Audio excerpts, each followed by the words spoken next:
അപ്പോൾ ഫ്രണ്ട്സ്, നാട്ടിൽ വന്നിട്ട് ആദ്യമായിട്ടൊരു വീഡിയോ ചെയ്യാം കേട്ടോ. എന്താ പറയുക, നമ്മളെ നല്ല നല്ല സമയങ്ങൾ നമ്മൾ ആവശ്യമില്ലാത്ത കേസുകളിൽ തലവെച്ച് കൊടുത്തെങ്ങാണ്ട് നമ്മൾ അതിൻ്റെ പിന്നാലെ പോകാമെന്ന് പറഞ്ഞാൽ ഭയങ്കരമായിട്ടുള്ള പെയിനും കാര്യങ്ങളാട്ടോ. ഞാനിപ്പോൾ വന്നിട്ട് ഒരു 20 ദിവസത്തിൻ്റെ അടുത്തായിട്ട് എനിക്ക് എന്താ പറയുക, നമ്മളെന്താ പറയുക, നമ്മൾ ഫുള്ളായിട്ട് ഡൗൺ ആക്കുന്ന ഒരു പരിപാടിയാണ്.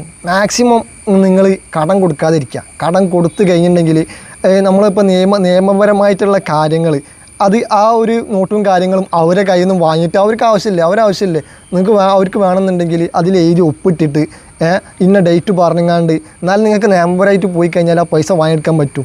ഓപ്പോസിറ്റുള്ള ആൾ ഏത് മൈൻഡിലാണ് നമ്മളോട് പൈസ ചോദിക്കുക എന്നുള്ളത് നമുക്കറിയില്ല. അവർ നമ്മളെ എന്താ പറയുക, അവരെ മനസ്സിലെന്താണെന്നുള്ളത് നമുക്ക് വായിക്കാൻ പറ്റില്ല. നമ്മൾ കാരണം നല്ല വ്യക്തികളായിരിക്കും, നല്ല സ്നേഹപരമായിട്ട് നമ്മൾ പെരുമാറുന്ന ആളുകളായിരിക്കും. പക്ഷേ അവരെ മനസ്സിലെന്താണെന്നുള്ളത് നമുക്കറിയില്ല. ഇന്നെ 2 ചീറ്റ് ചെയ്ത 2 ആളുകൾ UAE നിന്നും 1000 ദിറംസ് വാങ്ങിങ്ങാണ്ട് ഞാൻ അവിടെ വന്ന് അവൻ്റെ ഷോപ്പിൽ പോയിട്ട് സാധനം എടുത്തെന്നുള്ള ഒരു പരിചയത്തിൻ്റെ പേരിൽ 1000 ദിറംസ് അല്ലേ തിരിച്ചു തരുന്നുള്ള പ്രതീക്ഷയിൽ അവൻ എന്നോട് വാങ്ങി. എന്നിട്ട് അത് തിരിച്ചു തരാൻ വേണ്ടിയിട്ട് ഞാൻ അവന് കുറേ റിക്വസ്റ്റ് ചെയ്ത് മെസ്സേജ് അയച്ചു. അവൻ വരുന്നുണ്ട്, ഇതാണെന്ന് പറഞ്ഞ് സുപ്രഭാതത്തിൽ അവരുടെ ഷോപ്പ് ക്ലോസ് ചെയ്തെങ്ങാണ്ട് അവിടെയുള്ള പണിക്കാരൻ പറഞ്ഞ് അവൻ വരുന്നുണ്ട്, ഷോപ്പ് റീകണ്ടിന്യൂ ചെയ്യുന്നുണ്ട്, ഇൻഷാ അല്ലാഹ് എൻ്റെ പൈസ കിട്ടാൻ മതിയാവുന്നൊക്കെ പറഞ്ഞ് ഇങ്ങനെ കുറച്ചിങ്ങനെ മുന്നോട്ട് കൊണ്ടുപോയി. പെട്ടെന്ന് സുപ്രഭാതത്തിൽ അവൻ ആ കട പൂട്ടിപ്പോയി. അതിന് ശേഷം UAE നിന്ന് ഒരു വ്യക്തിൻ്റെ സോഷ്യൽ മീഡിയ നമ്പർ എടുത്തെങ്ങാണ്ട് എനിക്ക് മെസ്സേജ് അയച്ചിട്ട് പറഞ്ഞു അവരെ ഉപ്പൻ്റെ കാലിന് വയ്യ.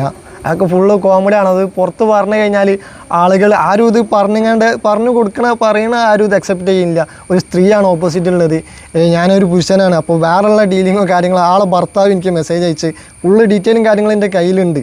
ആളെ പുൽപ്പള്ളിയുള്ള ആളാണ്. ആളെടുത്ത് വരെ ഞാൻ എത്തി. ഷെമീന എന്ന് പറഞ്ഞ ഒരു സ്ത്രീ, ആളെടുത്ത് ഞാൻ എത്തി.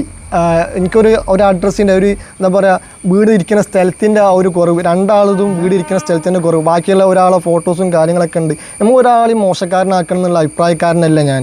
എനിക്ക് അതിൻ്റെ പൈസ കിട്ടിക്കഴിഞ്ഞാൽ ഞാൻ ആ കേസ് വിട്ട്. പക്ഷേ എന്നെ സമീപിക്കുക, ഇത് പറഞ്ഞുകൊണ്ട് എന്നെ സമീപിക്കുക, അല്ലെങ്കിൽ യാതൊരു രീതിയിലുള്ള ഇതും കിട്ടിയിട്ടില്ല എന്നുണ്ടെങ്കിൽ എനിക്ക് പിന്നെ വേറെ നിവർത്തിയില്ല, ഞാനത് പബ്ലിക്കാക്കും. എനിക്ക് നിങ്ങൾ എൻ്റെ പേരിൽ കേസ് കൊടുക്കുകയാണെങ്കിൽ എനിക്ക് ഉള്ള മുതൽ വിറ്റിട്ടാനും വേണ്ടിയില്ല. ഞാൻ സഹിച്ചോണ്ട് എൻ്റെ ഫാമിലി കാര്യങ്ങളുടെ എനിക്ക് അങ്ങനത്തെ ഒരു എന്താ പറയുക, അങ്ങനത്തെ ഒരു മൈൻഡാണ്. ഞാൻ ഇതിൻ്റെ മുന്നേ അതേപോലെ തന്നെ വാങ്ങിയെടുത്തിട്ടുമുണ്ട്. നമ്മൾ എന്തിനാണ് നിങ്ങൾ ഇമാതിരി മറ്റേ പരിപാടി ചെയ്യണത്? നിങ്ങൾക്ക് ആവശ്യമുണ്ടെങ്കിൽ വാങ്ങിയാൽ പോരെ, നിങ്ങൾക്ക് തിരിച്ചു തരാൻ പറ്റുന്നുണ്ട് വാങ്ങിയാൽ പോരെ, അല്ലെങ്കിൽ മര്യാദ അല്ലേ? ഇതിനെന്തൊക്കെ വഴികളുണ്ട്? ഇൻഷാ അല്ലാഹ് കാണുന്നുണ്ട്